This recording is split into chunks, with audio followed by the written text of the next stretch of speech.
নমস্কার বন্ধুরা, আজকে একটা নতুন ইনফরমেটিভ ভিডিও নিয়ে এসেছি। আপনারা কি চিনতে পারছেন এই শাকটাকে? দেখতে পাচ্ছেন আশা করি। বলুন তো দেখি এটা কী শাক? অনেকে বিভিন্ন নামে চেনেন। আমি তো এই শাকটার নামও ছোটোবেলা থেকে জানতাম না, চিনতাম না।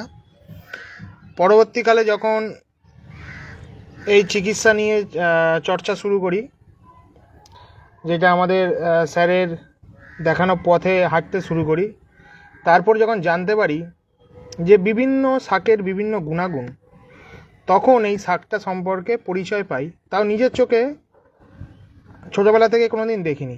কয়েক বছর ধরে আমার ছাদ বাগানে এই গাছটা হতো। তো গত 2-3 বছর ধরে আমি এই গাছটা সম্পর্কে জানি আর কি। তো ভাবলাম এই গাছটা প্রতি বছরই তো হয়, তো এবছর একটা ছোট ভিডিও, ইনফরমেটিভ ভিডিও এই গাছটা সম্পর্কে বানাই। এটার নাম অনেকে অনেক নামে চেনেন, আপনারা জানাবেন কমেন্টে কী নামে আপনারা চেনেন। আমি এটা রিসেন্ট একটা নাম শুনলাম, সাপুনে শাক, কিন্তু এইটার আয়ুর্বেদিক একটি নাম আছে। আয়ুর্বেদিক গুণসম্পন্ন একটি গাছ, একটি যে কোনো জায়গায় মাঠে বনো বাদারে জন্মায় একটা বুনো গাছ, যেটার একটা সংস্কৃত নাম আছে পুনর্নভা। এটা সংস্কৃত নাম হচ্ছে পুনর্নভা। পুনরায় নবজীবন দেওয়ার ক্ষমতা সম্পন্ন একটি গাছ। এর মধ্যে অনেক ফাইটোকেমিক্যালস, অনেক অ্যান্টিঅক্সিডেন্টস, বিভিন্ন গুণসম্পন্ন পদার্থ পাওয়া যায়। এইটা কিডনির জন্য, লিভারের জন্য অত্যন্ত উপকারী একটি গাছ। মূত্রবর্ধক হিসাবে কাজ করে। যাদের শরীর ফুলে যাচ্ছে, ঠিক করে কিডনি কাজ করছে না, তাদের জন্য এটা অত্যন্ত উপকারী। আমরা পেশেন্টদের দিই, কিডনি পেশেন্ট, লিভার পেশেন্টদের।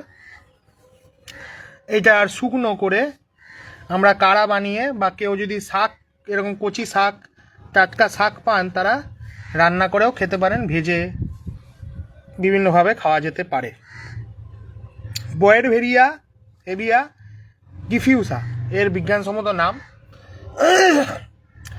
এইটা আমি আমাদের প্রতি বছরই এই সময় নিয়ে থেকেই বিভিন্ন টবে আমার জন্মায়। এবারে এই টবে, একটা টবে জন্মেছে, আশা করি ছড়াতে থাকে, কারণ এটা ছড়িয়ে পড়ে বিভিন্নভাবে। ছোট ছোট দানাগুলো বিভিন্ন জায়গায় পড়ে বিভিন্ন জায়গায় গাছটা জন্মায়। এর পাতাগুলোকে ভালো করে দেখলে আপনি চিনতে পারবেন। এখন সবাই ছোট, এর বড় বড় বেশ চওড়া চওড়া পাতা হয়। এরকম লতানে মাটির সাথে সাথে এগিয়ে চলে, যেহেতু এই জায়গা পায়নি বলে এ উঠে এসছে এরকম করে।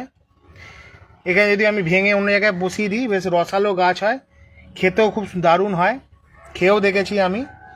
এবং এটা কাড়া বানিয়ে আমাদের পেশেন্টদের দেওয়া হয়, কাড়া বানিয়ে খায় তারা। এটা একটা ভ্যারাইটি, সাধারণত নীলচে রঙের ফুল হয়। আমার যে এই ভ্যারাইটিটা, এটা সাদা রঙের ফুল হয়েছে। তো আশা করি এই একটা ছোট্ট ভিডিও আপনাদের কাছে খুব ইনফরমেটিভ লাগবে আশা করি।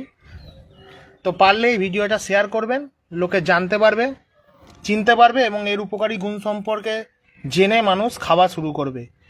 যেটা অবহেলায় যে শাক আমরা ফেলে দিই বা জন্মায় বিভিন্ন জায়গায়, আমরা তুলে এনে ধুয়ে খেতে পারি এটা শাকটাকে, কারণ এটা অত্যন্ত উপকারী একটি গাছ।